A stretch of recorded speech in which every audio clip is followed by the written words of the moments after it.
Me presento. Soy Ignacio Rivera, que está detrás de Academia del Paisaje, junto con Noel Kingsbury y junto con Carlos Olivares, que está de ayudante mío desde hace un par de meses. Quiero agradecer el patrocinio de Cultidelta, que este es el segundo año que nos patrocina. Los que estáis en España, supongo muchos sabréis lo que es. Los que estáis en Chile, Cultidelta es un viverista, es un vivero enorme de planta mediterránea que está en Cataluña, que es el mayor de España y de los mayores de Europa, desde luego. Y bueno, no voy a entrar tampoco a decir mucho más. Voy a dejar el paso ya a Javiera para que empiece con su presentación. Muchas gracias, Javiera. Hola a todos. Bueno, muchas gracias, Ignacio. Y quiero partir primero dando gracias a Academia Paisaje. Encuentro que hace un tiempo, yo hace un tiempo lo sigo a ustedes y encuentro que es un espacio que conecta a muchos profesionales del paisajismo y que está constantemente compartiendo conocimiento. Yo, como conté, lo sigo hace un tiempo y para mí cuando tú me invitaste a dar esta charla, Ignacio, fue un real honor. Así que estoy muy contenta de estar compartiendo mi experiencia y les agradezco a todos los presentes. Mi nombre es Javiera Uribe y soy diseñadora de la Pontificia Universidad Católica de Chile. Soy una persona a la que siempre le ha gustado mucho el deporte al aire libre, la naturaleza, y por eso mismo nos vinimos con mi marido a Matanzas. Ya vivo acá hace más de 7 años, y vengo a la zona hace más de 13 años. Ya. Matanzas es, para los que no lo conocen, es un lugar en la región de O'Higgins, en Chile, que se caracteriza por ser un lugar mediterráneo, donde desde los meses de septiembre a diciembre hay mucho viento, por lo que muchas personas vienen aquí a practicar deportes como el surf y el windsurf y el kitesurf. Pueden haber en esos meses hasta 40 nudos de viento, entonces son condiciones bastante extremas, y tiene un clima mediterráneo que es característico también acá en Chile. Ya, hoy les vengo a compartir mi experiencia en el paisajismo, que lo considero un arte y una ciencia, donde exploro diseño, sostenibilidad y biodiversidad. Mi partida en el paisajismo tuvo una serie de coincidencias, ¿ya? Primero partió por mi llegada a Matanzas, que en el año en que nosotros íbamos a partir construyéndonos nuestra casa, en el 2017, hubo un incendio muy grande en enero, que arrasó con toda la vegetación que había en nuestro terreno, ¿ya? Y este fue el panorama donde nosotros empezamos a construir nuestra casa. Recuerdo muy bien ahí nosotros con mi marido cavando los cimientos, donde nunca nos esperamos en lo que se iba a convertir después. Al principio alguna gente me empezó a regalar plantas familiares, la abuela, la suegra, qué sé yo, entonces empecé sin saber nada a poner las plantas en mi jardín y a experimentar un poco. Y bueno, como soy diseñadora, para ese entonces estaba haciendo una colección de ropa con mi cuñada, y para la colección hicimos la sesión de fotos en este jardín, en el año 2019, que es el jardín de Antonella Gandolini, que es la suegra de mi cuñada, y que marcó un hito, un antes y un después para mí. ¿Ya? Antonella es una seca del paisajismo, tiene un jardín maravilloso, como ustedes pueden ver, y yo quedé maravillada. Y ahí, hablando con ella, conocí también a Cristóbal Elgueta, que le había hecho su piscina natural, que fue, creo, una de las primeras piscinas que hizo Cristóbal en Chile.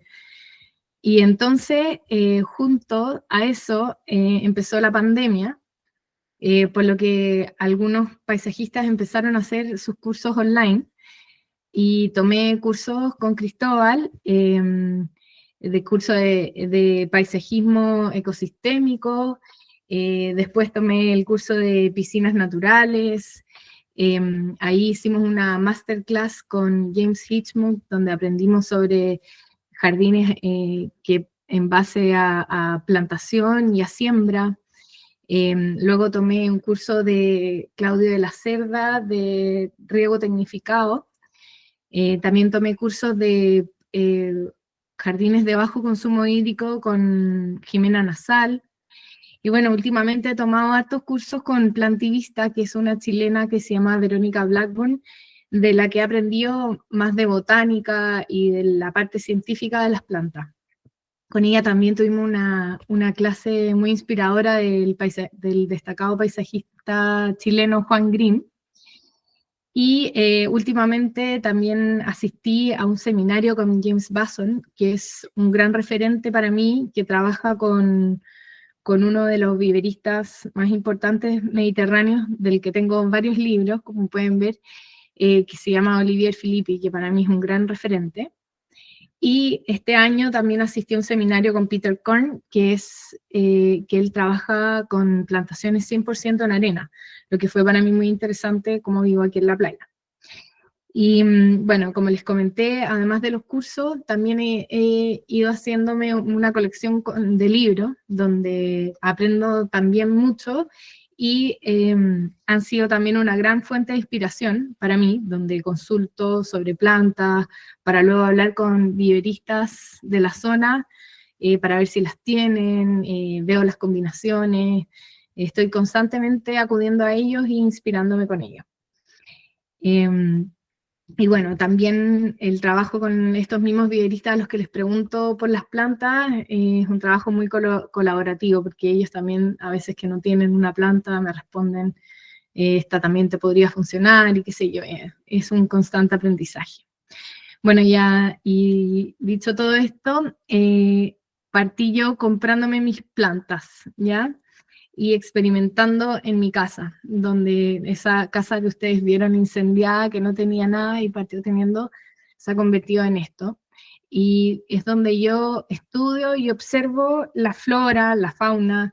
Acá yo puedo ver el comportamiento de las plantas, cómo funcionan algunas especies en la sombra, cómo funciona esa misma especie en la exposición al sol, en diferentes suelos, cómo algunas se mueven con el viento, cuál es su comportamiento con la luz, cómo se ven al atardecer, al amanecer, si son plantas que semillan fácil, son invasoras, cuáles no, cómo crecen, cómo responden a podas. Mi jardín es también muy entretenido de recorrer, porque como alberga muchas especies, también te puedes encontrar con cosas entretenidas en algún rincón, y también como he ido probando mucho, es muy entretenido recorrer en las diferentes épocas. Hay veces que un día al recorrerlo, al día siguiente cambia mucho, entonces ver cómo van floreciendo las plantas y cuál es su comportamiento ha sido muy interesante. He aprendido sobre el uso de suculentas, cuáles son las arquitecturas de las plantas, cómo estas proporcionan estructura y son elementos realmente escultóricos en los jardines. Y acá, por ejemplo, les muestro un ágave que floreció, empezó a florecer, es un ágave angustifolia, que empezó a florecer y luego parecía como si la vara floral, se casi que camuflaba con los eucaliptus, y después de que floreció murió, pero dio muchos hijos y tiró semillas, y eso fue una experiencia bastante entretenida. Bueno, aquí les comparto algunas fotos del jardín en otoño, y bueno, les cuento que he probado más de 300 plantas entre las que han semillado, flora nativa que hay acá, y todas las plantas exóticas mediterráneas que he traído y he probado en distintos espacios. Y también así mi jardín es visitado frecuentemente por mucha fauna local, ¿ya? Ahí podando me puedo topar con un nido de un chincol, o visitan mucho los picaflores, veo qué polinizadores frecuentan más, qué plantas. Incluso este año, como pueden ver, se puso un panal de abejas en un muro de mi casa y fue una experiencia bastante entretenida, sobre todo para mis hijos, donde pudimos probar la miel multifloral de nuestro jardín y después lo llevaron al colegio y mostraron a sus compañeros y fue muy entretenido. Aquí también se ve una luciérnaga que es chilena, que es muy, muy difícil de ver, que la vi un día y vi estos como cuernos de alce y fue muy entretenido. Lagartijas, reptiles, un palote ahí camuflado en el árbol. Y entonces aquí les puedo contar como mi experiencia con mi jardín ha sido como un plus a la hora de diseñar el paisaje, porque yo tratando con mis manos, con las plantas, experimentando con ellas, he podido perfeccionar la técnica y aprender y cada vez ir haciendo jardines que son más entretenidos. El mismo recorrer de mi jardín me inspira mucho. Y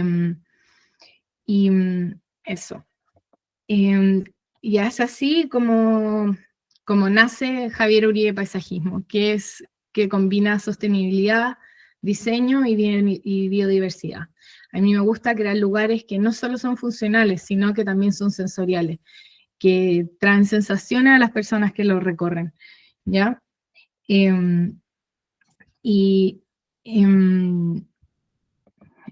Les voy a compartir un poco mi metodología de trabajo, ¿ya? Que parte, que ha sido muy importante para mí los estudios de diseño para poder trabajar con esto, con el paisajismo.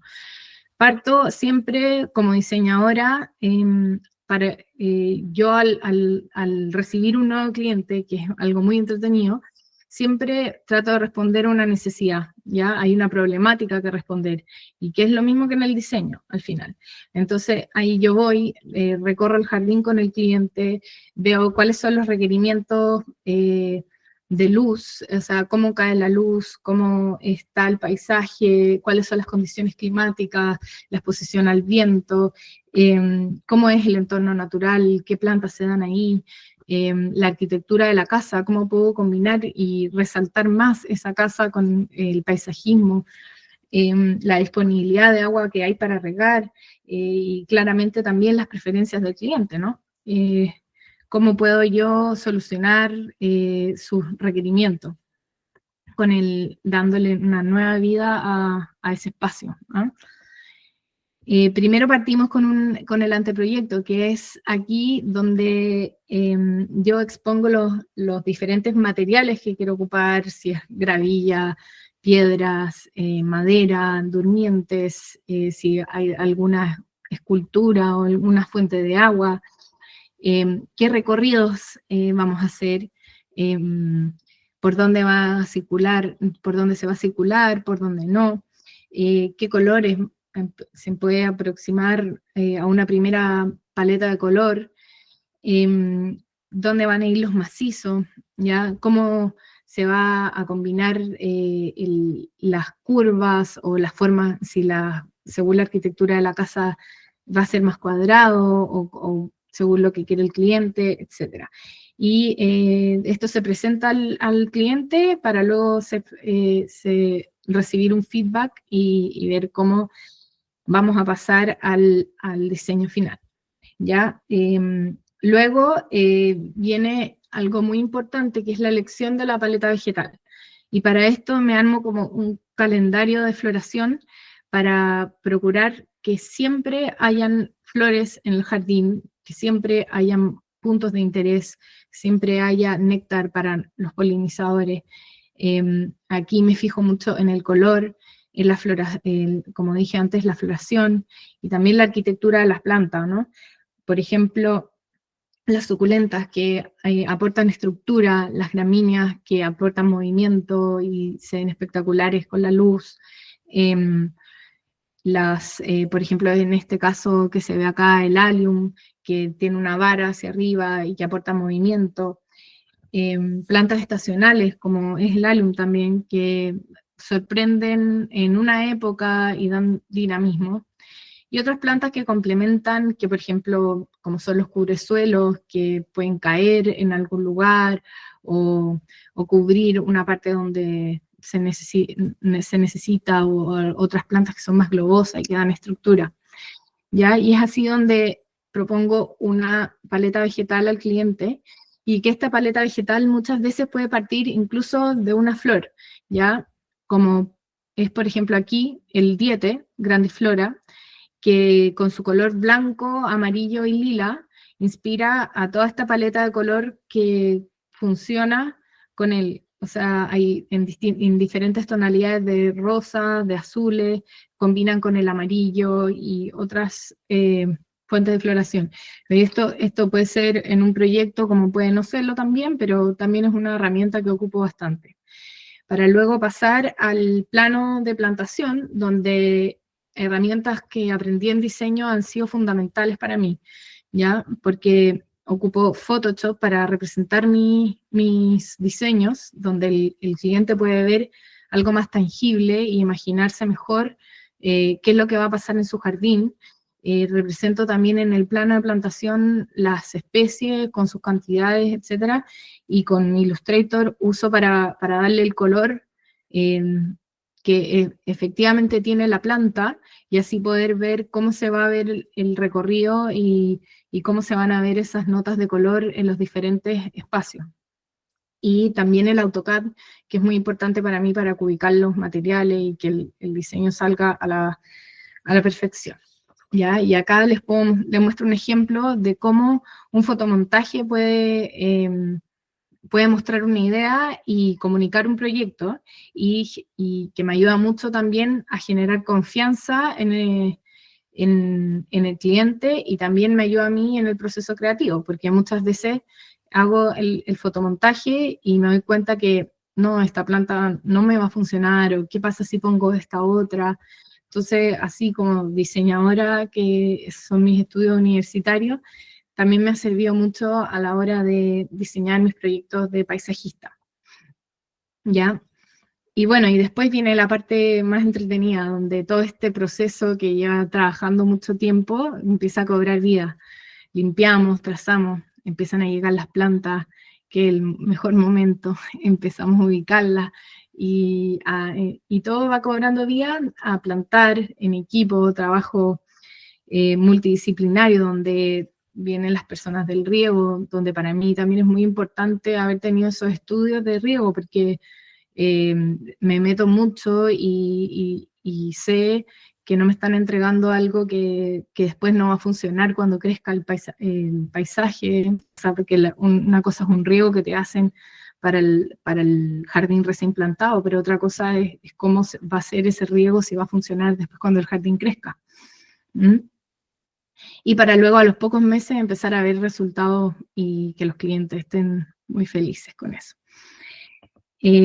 Bueno, este es mi primer proyecto como paisajista.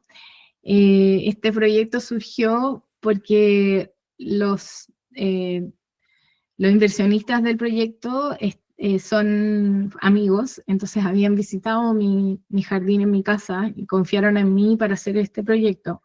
Ya tuve que diseñar el acceso al condominio, y este condominio, la calle conecta con los sitios con una gran recta, donde se diseñé un camino para recorrer, que puede ser utilizado por los usuarios para trotar, andar en bici, qué sé yo. Y había una plaza también con un bowl de skate y unos parrones, ¿ya? En este proyecto, como era el primer proyecto que hice y también era aquí, en el lugar donde vivo, me inspiré mucho en la flora local, ¿ya? En la flora nativa, sus colores, sus formas, y hice una selección de una paleta vegetal que incluía muchas de estas plantas, que no solamente aportaban por su valor estético, sino que también atraían a polinizadores y a la fauna local. Y además me importaba porque así el proyecto iba a dialogar más con la fauna local y me iba a asegurar plantas que iban a funcionar y con el viento, con la salinidad, etc. Hacer mi primer proyecto. Entonces comenzamos los trabajos preparando y nivelando el terreno. Hubo un trabajo de descompactación con maquinaria. Luego después esparcimos maicillo por el parque. Se hizo un parque con curvas orgánicas y este maicillo dio una superficie que fuera amigable para el trote, para la bici, y también para recorrer en familia. Ya, cuando empezaron a llegar las plantas, armamos este sombreadero y algunas de las plantas las pusimos dentro de la caseta donde están estos estanques. Y como eran tantas plantas, y era mi primer proyecto, yo las etiqueté, y eso fue de gran ayuda para la hora de ubicarlas, pedir a la gente que me ayudara y que se hiciera el proceso más eficiente, ¿ya? Y es algo que sigo haciendo hasta el día de hoy. Y acá muestro esta foto donde terminamos, me acuerdo de esa plantación, con un picnic, que para mí también fue un momento muy especial, porque me di cuenta que en este trabajo se conoce a gente y no solamente se les conoce y se comparten momentos maravillosos, sino que también se aprende mucho de ellos. Ellos son los que viven acá y saben, hace más tiempo, y saben qué especies funcionan mejor y también proponen, y siempre estoy abierta a recibir consejos y aprender de la gente que lleva más tiempo acá. Y eso, y es algo que me encanta de mi trabajo, también conocer gente, he entablado amistades muy, muy grandes con trabajadores, y eso sigue hasta el día de hoy, así que es un aspecto muy gratificante de mi trabajo.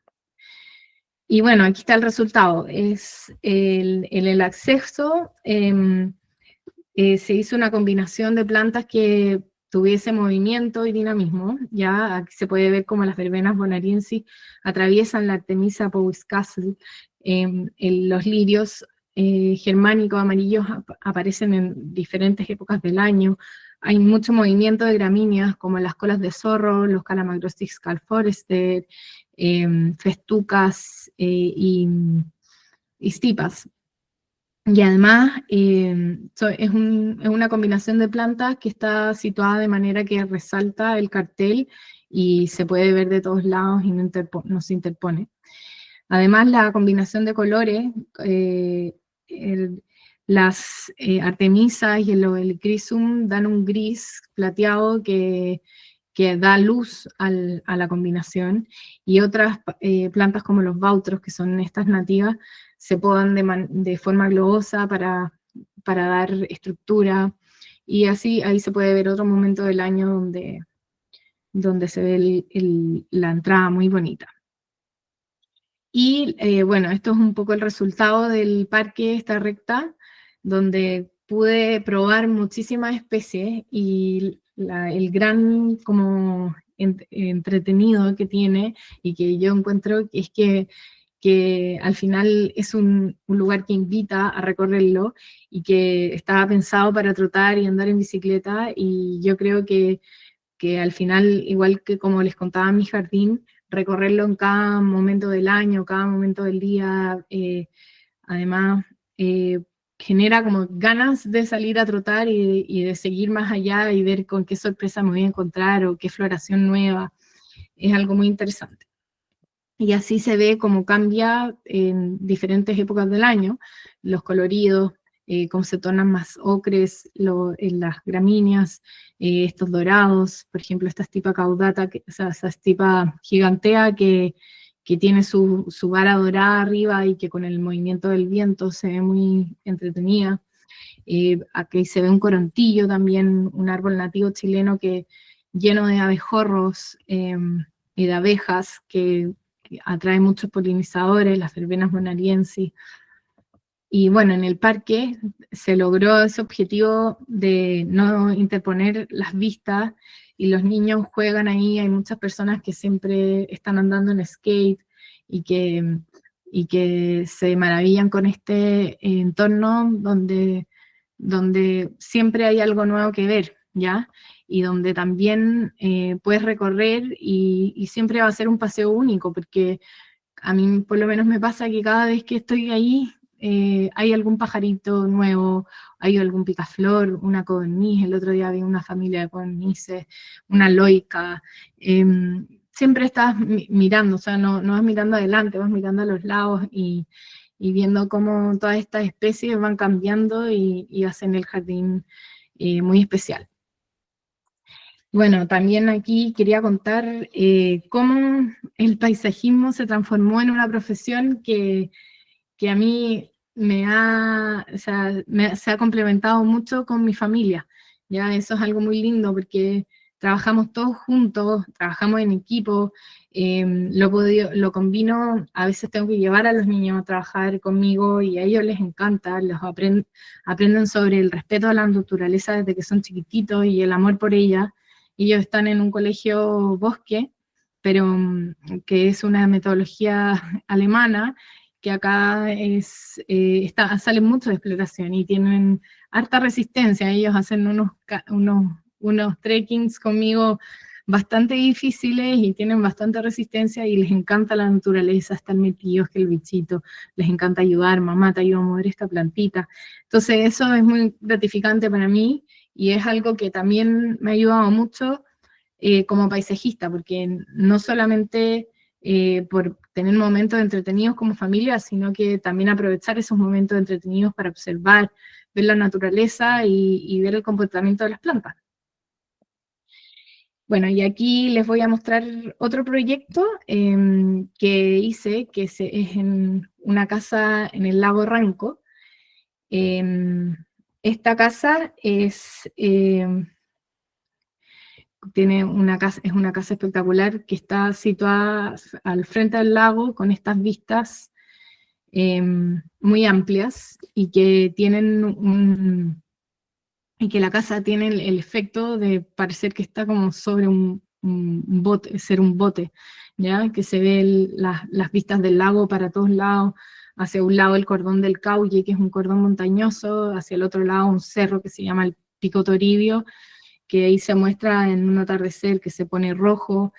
Entonces lo más importante para el cliente de esta casa era no interponer esas vistas, pero al mismo tiempo la casa está en un condominio que tiene hartas casas, entonces en esta vista de acá se puede ver cómo desde la calle se ven estas que son las habitaciones, y siempre tenían las cortinas cerradas porque no se ve todo desde la calle.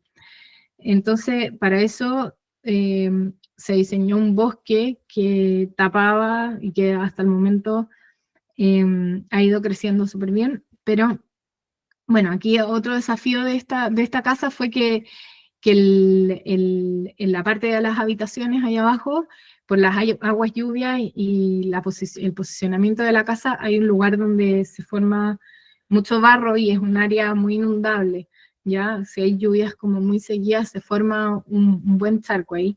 Y además, dentro del sitio aparece una vertiente, ¿ya? Entonces para mí fue muy importante el curso que hice de piscinas naturales de Cristóbal en esta casa, porque ocupé los conocimientos de las piscinas y pude poner plantas que resisten con el cuello adentro del agua.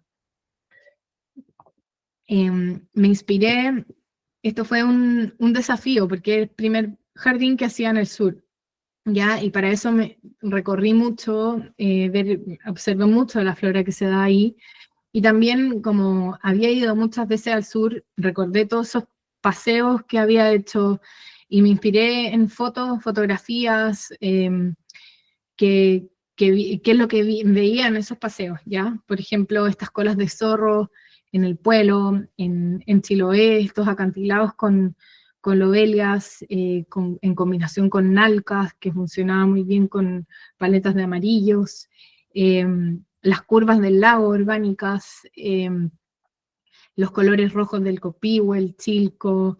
Incluso también me inspiré en la pradera que había ahí en esa casa.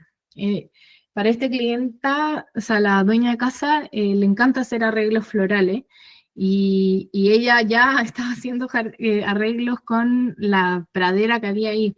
Entonces también no quería quitarle eso y fue como un desafío también hacer un jardín donde ella pudiese encontrar muchos tipos de flores para su arreglo.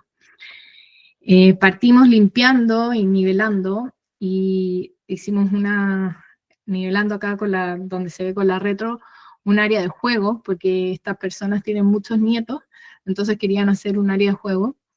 Y aquí se puede ver el trazado de las curvas orgánicas para el pasto. Y además, en este jardín, mientras limpiábamos, salieron muchas piedras, las que guardamos para después ocuparlas en camino. ¿Ya? Y entonces ahí empezaron a llegar las plantas y empezaron la plantación.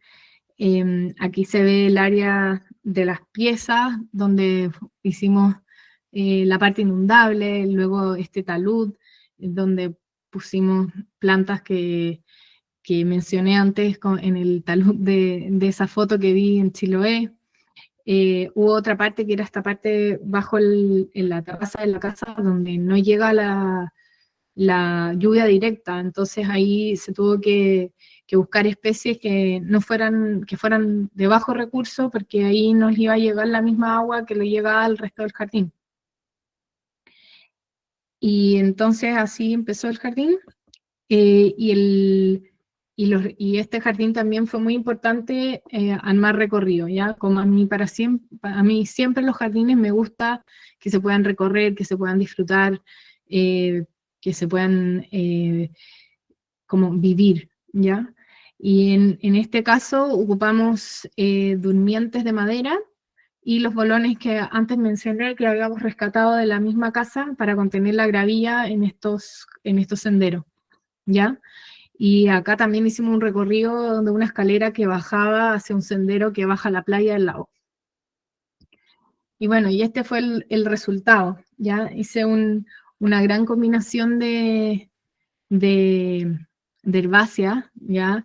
Aquí se pueden ver plantas nativas y estos naranjos que combinan con el tronco de la rayán que había ahí, los blancos también para combinar con las flores de la rayán, y esta combinación de amarillos, del helenium, de las equileas, del verbascum nigrum, que el verbascum nigrum, como les comentaba antes, tiene en su flor adentro un bordeo que se parece mucho al de la lobelia tupa, entonces todos esos detalles hacen que las combinaciones se vean bien y se vean armónicas.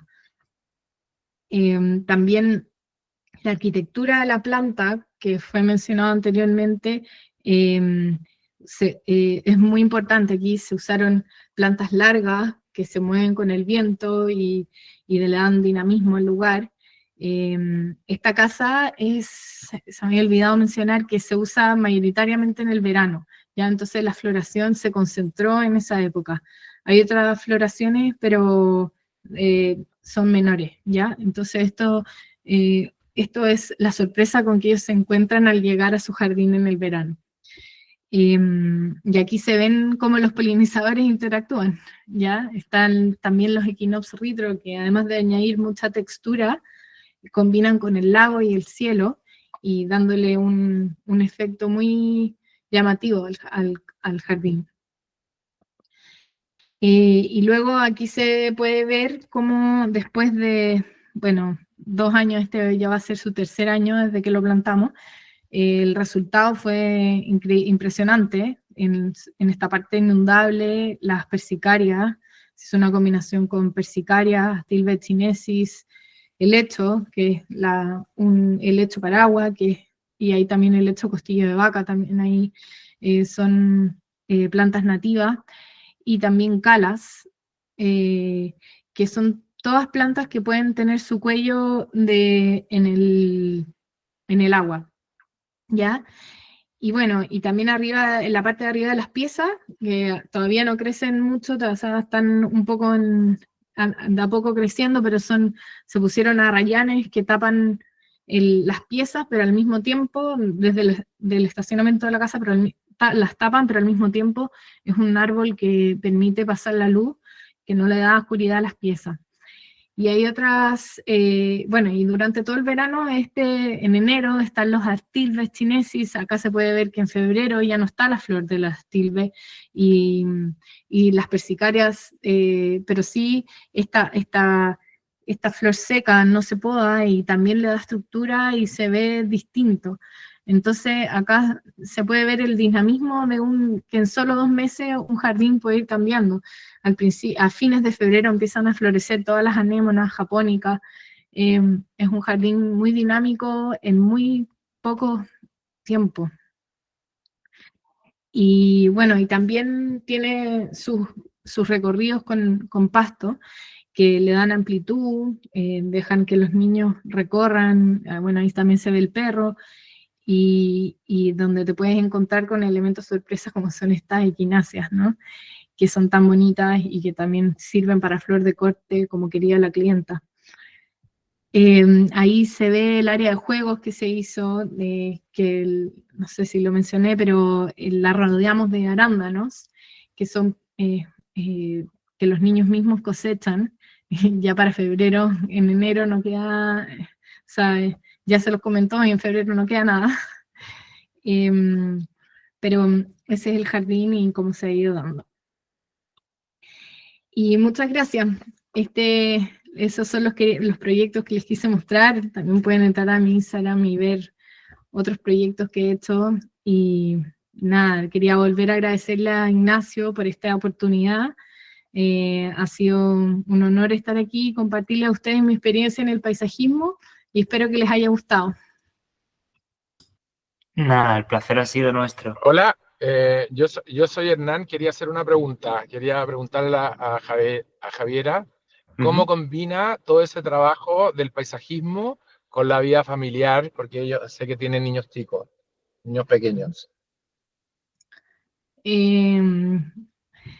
Bueno, esa es una muy buena pregunta. Yo tengo la suerte de que mi marido me ayuda mucho con ellos, ¿ya?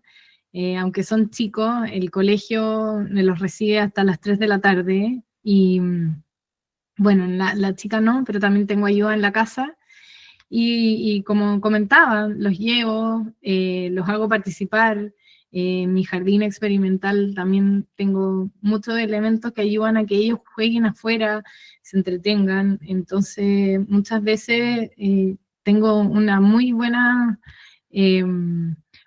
escritorio donde puedo mirar para afuera y verlos cómo están jugando. Entonces, es algo que me ha resultado con mi vida familiar. Y bueno, y también el paisajismo es un tipo de trabajo donde tú puedes, según la carga que estás teniendo en la casa, en la familia, puedes aceptar los proyectos o puedes también decir que no. Entonces, y es algo que me has pasado muchas veces. Hay proyectos que le comentaba el otro día a Ignacio, a veces he tenido que decir que no, y hasta el día de hoy digo, hoy debería haberlo hecho, pero yo creo que de todo uno aprende, y también hay que aprender también a decir que no a veces, porque claro, para mí por lo menos mi prioridad es la familia. Eso.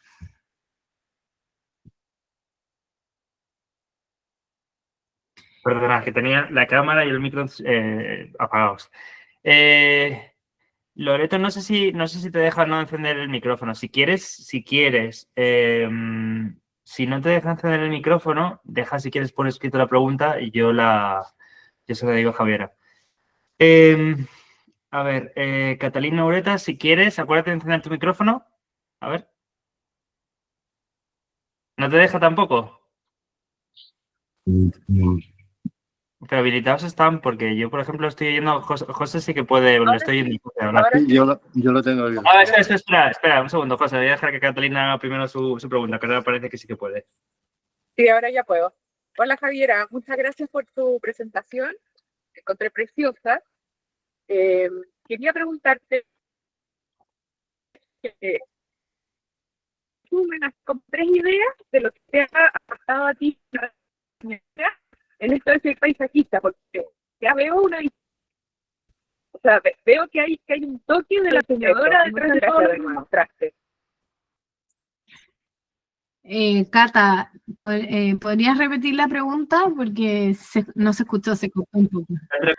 ¿No se escuchó? ¿Ahora sí? No. ¿Se escucha? Sí. Ya, Javiera, Sí. era la pregunta, ¿cuáles, en 3 ideas, resúmeme lo que te ha aportado tu carrera de diseñadora a lo que haces como paisajista? Porque en toda tu presentación noté que había una diferencia respecto a otras paisajistas que me ha tocado ver. Entonces, hay un plus, hay una cosa diferente, hay una ventaja, una diferencia. Entonces, quiero que me la digas tú. Bueno, eso es algo que también quise resaltar en mi presentación, porque, bueno, no sé si en 3 ideas, pero primero lo que les dije antes, de responder una necesidad. Cuando estudiábamos diseño, siempre lo primero era observar qué era lo que necesitaba el cliente, cuál era esa necesidad, y para eso en el paisajismo ha sido constantemente mucha observación. Si bien yo llevo 3 años desde que hice mi primer proyecto de paisajismo, más desde que estoy haciendo mi jardín, pero siempre he sido una persona muy observadora, que se maravilla con las cosas de la naturaleza también, y que por mucho que yo esté haciendo los jardines hace 3 años, yo llevo viniendo para acá hace 12, entonces es algo que, acá Matanzas me refiero, es algo que sí me ha servido mucho, esa capacidad de observación y de responder a una necesidad de los clientes. Bueno, también como mostré mi capacidad de representativa, de convencer a un cliente también del proyecto, ¿ya? Convenciéndolo, me refiero a reflejando el resultado que él va a ver, bueno, para esa inversión que él va a hacer en un lugar que claramente va a ser significativo para él, eso de poder representar una idea de la mejor manera es algo que el diseño me ha ayudado bastante.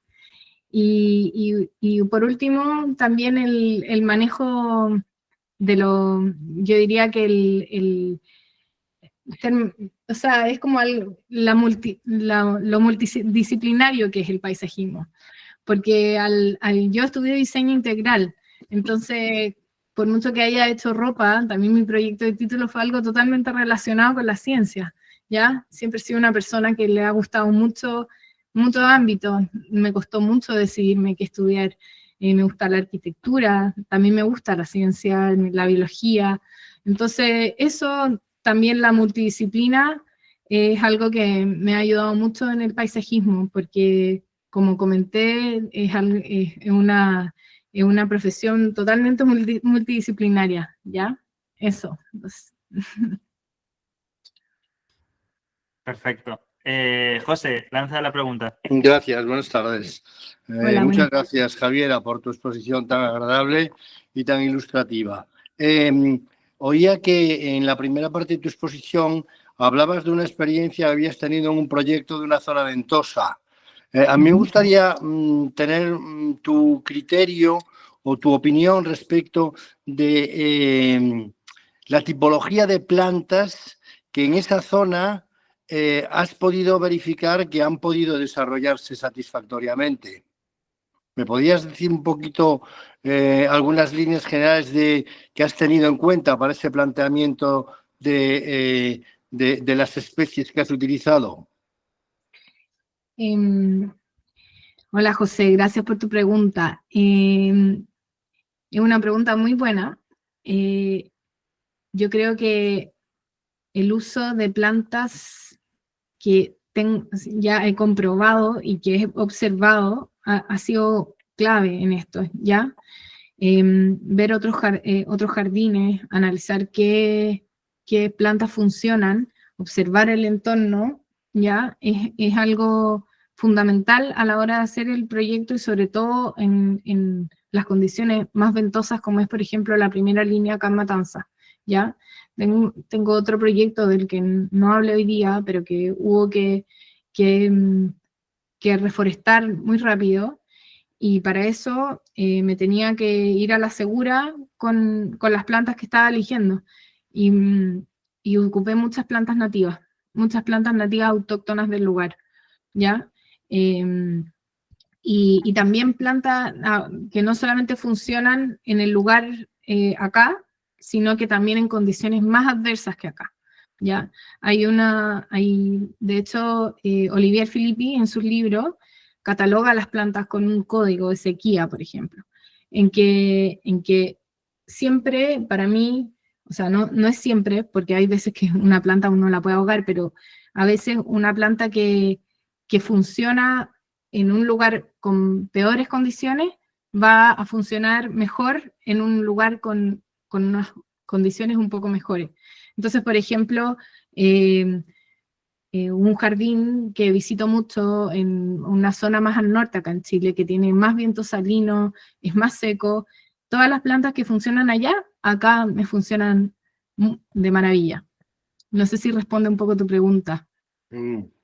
Sí, bueno, esta zona también es una zona que además de ser ventosa, tiene un umbral de temperatura que nunca está por debajo de 0. Tiene un clima relativamente cálido, pero la proximidad del mar hace que los vientos sean también salinos. Por lo tanto, Claro. Las plantas tienen que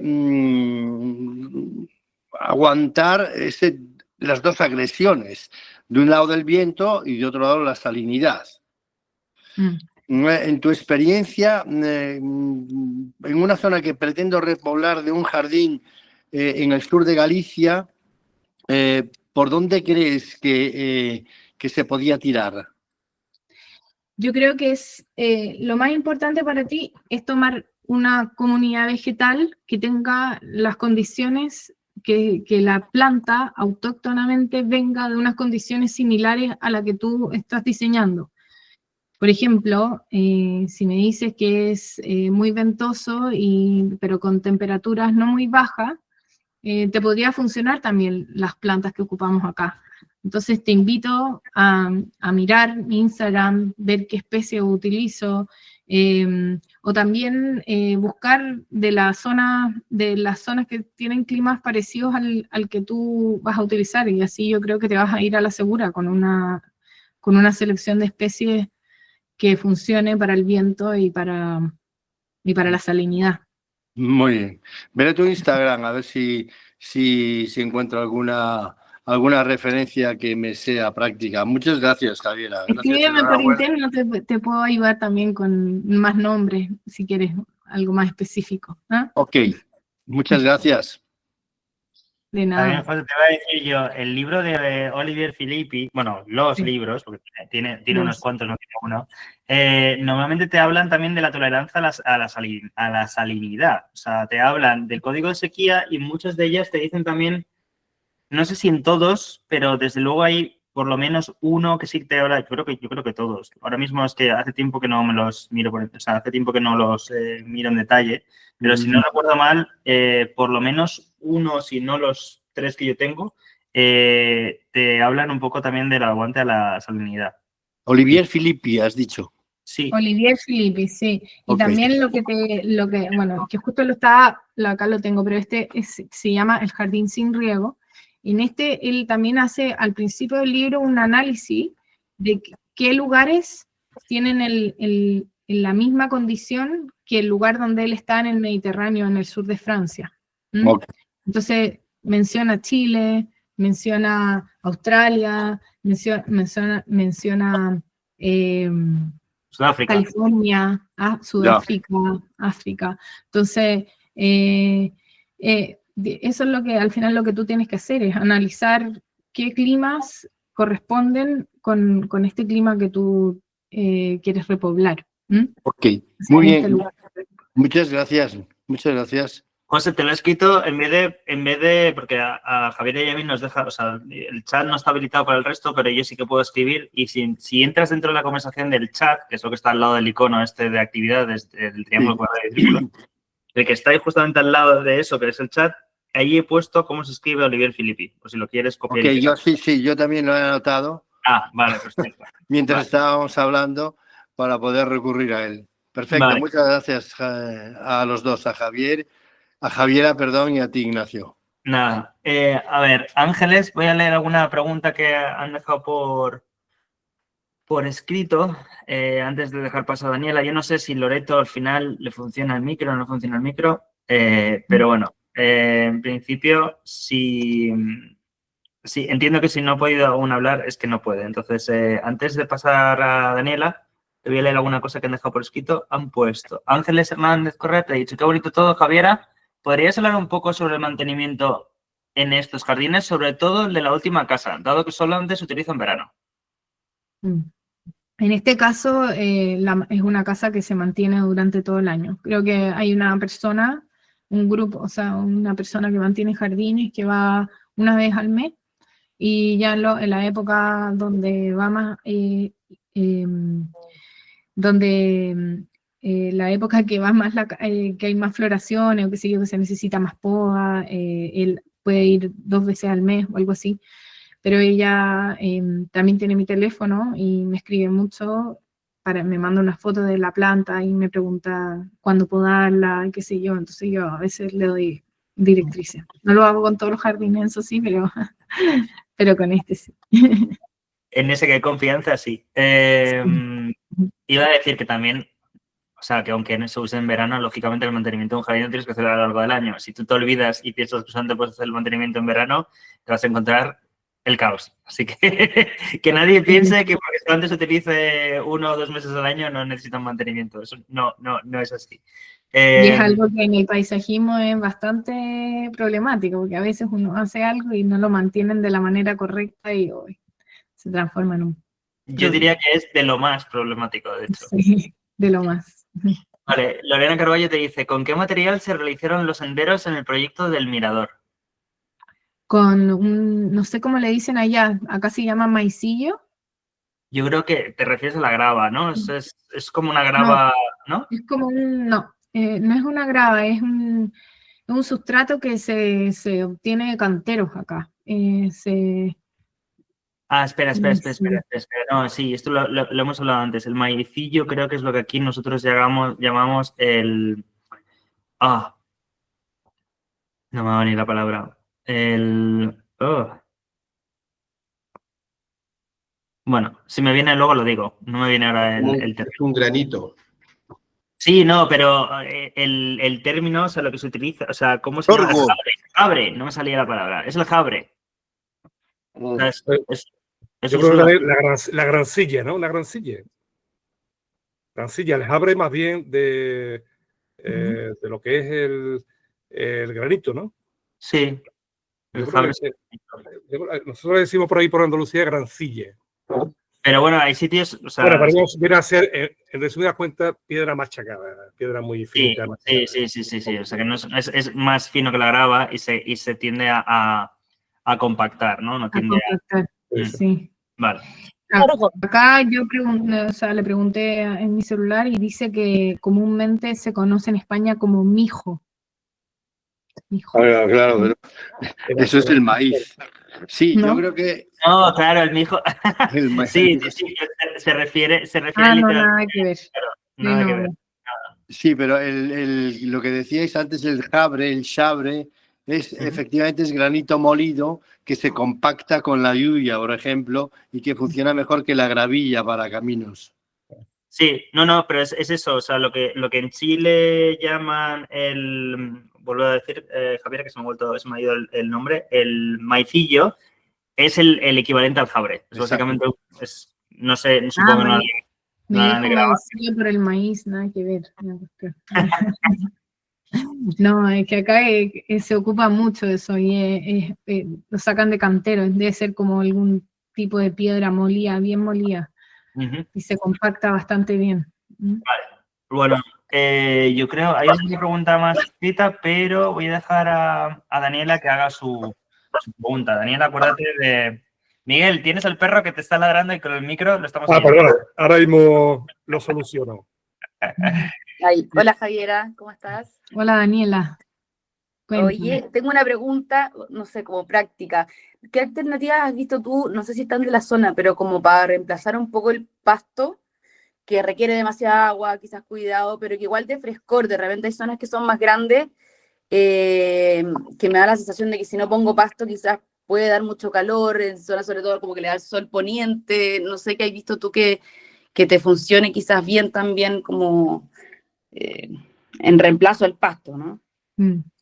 Bueno, hay mezclas de pasto que son mejores en cuanto a recursos hídricos, o sea, necesitan bastante menos agua y se adaptan mejor.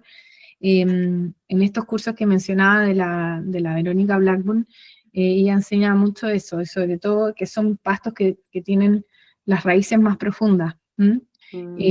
Habría que buscar la mezcla que sirviera para el lugar donde tú vives.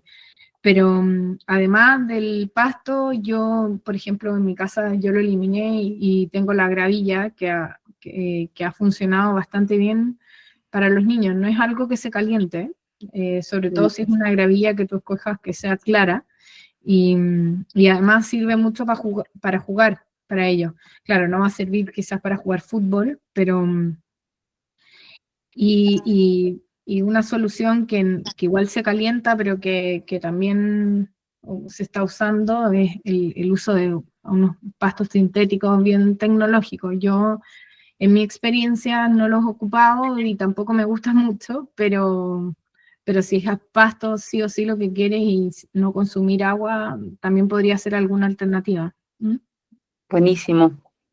Gracias. Buena opción.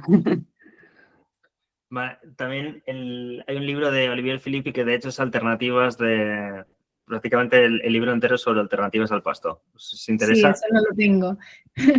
No está traducido al español, está creo que en inglés, está en inglés y en francés solo. Loreto, ahora te oímos. ¿Quieres preguntar? Sí, no puedo creerlo. Sí. No Hola, sé, Loreto. Hola Javiera, ¿cómo estás? Bien. Oye, excelente la presentación, me encantó. Lo único que quiero es ir a conocer el mirador de arriba. Vamos. Oye, Javiera, bueno, tú sabes mejor que nadie que como vivo acá tengo todas las mismas problemáticas tuyas y quiero saber si estás usando algún sustrato técnico o algo, porque yo por lo menos hago un hoyo y meto la planta.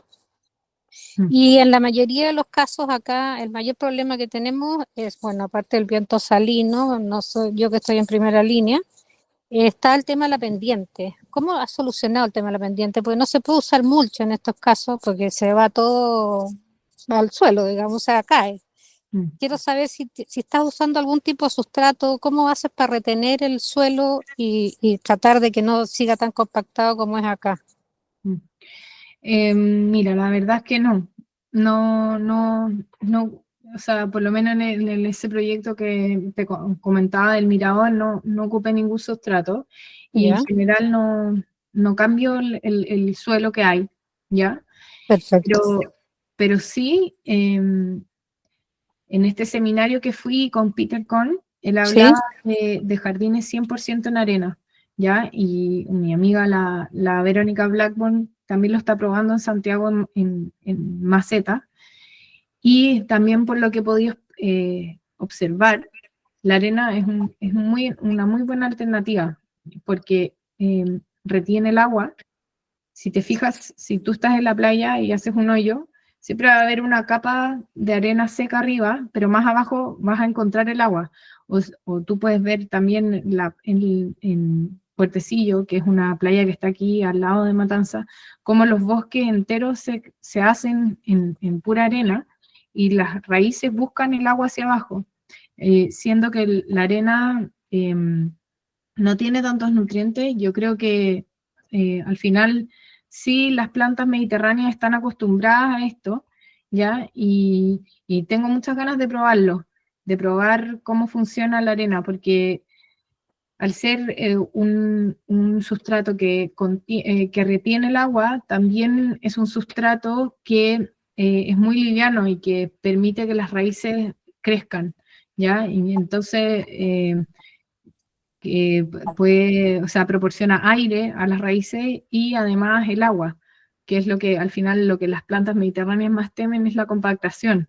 Entonces, yo creo que eso sería algo que quiero probar de todas maneras en el próximo jardín que haga. poner Sí, arena. yo estoy con el problema de que he tratado de conseguirme arena por razones obvias, pero acá, no sé, todavía no tengo algún proveedor que me pueda dar una arena que valga la pena, o sea, una arena como la de Lámpaga, como la que uno consigue en Santiago, digamos, que es como de río. La que me ha llegado realmente es casi de playa, o sea, es delgadísima y se compacta muy fácilmente también. No he logrado encontrar alguien que me entregue la arena necesaria de acá. Y por ¿Y la otro arena de lado, playa no te funciona? la harina de playa sí, lo que he hecho es de que estoy usando, pero se tiende un poco a compactar también porque el grano acá es muy fino. Tenemos, tú sabes, con la arena de playa que tenemos acá es de micrones. Entonces, realmente tiende a compactarse también. Es un problema. Y lo otro es el tema de la pendiente, que en mi caso las plantas están permanentemente colgando. Entonces, Bueno, el tema de la pendiente, yo creo que se tiene que trabajar, o sea, al menos en mi experiencia, lo que he hecho es hacer aterrazar, un buen hoyo de plantación con una terraza y plantar sí, y que las plantas sean las adecuadas y que esas sí. plantas también van a estar creciendo sus raíces, o sea, sería idealmente plantar en otoño, cosa que la planta alcance a generar raíces antes del invierno y que no se las vaya a llevar la lluvia, pero Sí, que tenga raíz pivotante que se sostenga, como en este ejemplo que mostré en el lago Ranco, en este talud, donde las lobelias tupa y los helechos se han dado increíbles, o en esta comunidad de Chiloé, donde se veían las nalcas. Al final, si uno va al sur o acá mismo en Matanzas, uno puede observar cómo las chupayas, los sí, capachitos crecen todos ahí en el colgando, pico. ¿Mm? colgando totalmente en la ladera. Sí, Claro, no, sí, así que sí, bueno, tú conoces acá y sabes cómo ha sido la cosa. Y la verdad que he probado muchísimas plantas y hay varias que ya están creando suelo hace rato. Y la verdad que lo más complicado acá es el viento con la salinidad, que para mi gusto es mucho más secante que el sol. Y por otro lado está el tema de que el mismo viento hace que yo tengo muelles, que son árboles en teoría, que miden 1,20 m de altura por 5 de diámetro, porque todos los brotes, la sal y el viento los queman, y eso hace que se ramifiquen hacia los costados. O sea, el árbol para columpio acá no hay ni una posibilidad, ni por broma. Y la verdad que lo más importante aquí es tratar de elegir las plantas adecuadas. Esa es la base de los que estamos en este barrio, de poder funcionar con plantas que realmente tengan las adaptaciones adecuadas para este suelo compactado y viento feroz, como hoy día. Bueno, 1.000.000 de gracias, Javiera. Está genial. Y quiero preguntarte lo gracias a ti, siguiente. Loreto. ¿Has hecho algo con los conejos o no? Porque ese es un drama. Lo que No, estás plantando, ¿estás poniéndole reja a algo, no? eh, sí, pero en este momento nada con reja. No sé por Nada. qué he visto que ha disminuido un poco la población. He visto hartos zorros dando vueltas. Creo que eso Sí, ayuda. un Sí, poco controlado. sí, ya, perfecto. 1.000.000. Muchas gracias. Felicitaciones. Gracias, Dios. Nada, allí en Vega tienes que encender tu micro. Acuérdate. A ver si te dejan. No, no se preocupen, ya era una intervención y una duda que ya la resolvieron. Perdón, no bajé la mano. Nada, nada. Ok, pues hay alguna. Muchas gracias de todas maneras por la charla muy buena. Gracias. Hay un par de preguntas más por escrito. Flor Ilustra dice, Javiera, ¿cómo haces el relevamiento de terrenos de grandes dimensiones e irregulares? ¿Trabajas con curvas de nivel? Relevamiento. No, nunca he trabajado con curvas de nivel, la verdad. Es que no me ha tocado hacer algo así, o sea, de terreno de grandes dimensiones con curvas irregulares, no. Lo he hecho más al ojo, quizás con maquinaria ahí mismo en terreno, pero nunca he trabajado así. O sea, sé ver las curvas de nivel y todo, pero no ha sido un trabajo más en terreno que con maquinaria más que sea, que no lo has Sí. presentado previamente en el plano como tal. No. Vale. Ok. Y Cristina Santelices dice, ¿qué sustrato técnico ocupas para la plantación? Pero ya has dicho que no utilizas ningún sustrato técnico. Sí, o sea, no sé si eso era del todo cierto. O sea, no uso sustrato técnico porque en general trato de en la planta nomás mejorar el suelo, ¿ya? Pero para eso sí a veces he ocupado una tierra que acá me venden, que es como mezclada con granos y guano de animales, que a que haya microbiología, pero eso solamente en lugares donde la tierra es demasiado mala, ¿ya? O a veces también hago un levanta, o hay un suelo donde se quitó todo, se hizo una excavación, por ejemplo, para la casa y se quitó todo el suelo donde está la vida, la capa café, y ahí entonces ponemos una cama de sustrato donde para que prosperen las plantas, porque al final si el suelo está tan compactado y no tiene vida, o sea, no tiene microbiología, hay cero posibilidades de que funcione. Entonces, o hacer un hoyo bien grande y mejorar el suelo con un sustrato a partir de compost, gravilla y arena, o levantarme del terreno y poner una cama de por lo menos unos 50, 40 centímetros de, de sustrato. Eso he hecho. Vale, no sé si alguien más quiere lanzar una última pregunta o algo. Si no, en principio lo dejamos por hoy. Yo quería añadir que lo que has contado tú de Verónica, ¿cómo es? Blackburn. Blackburn.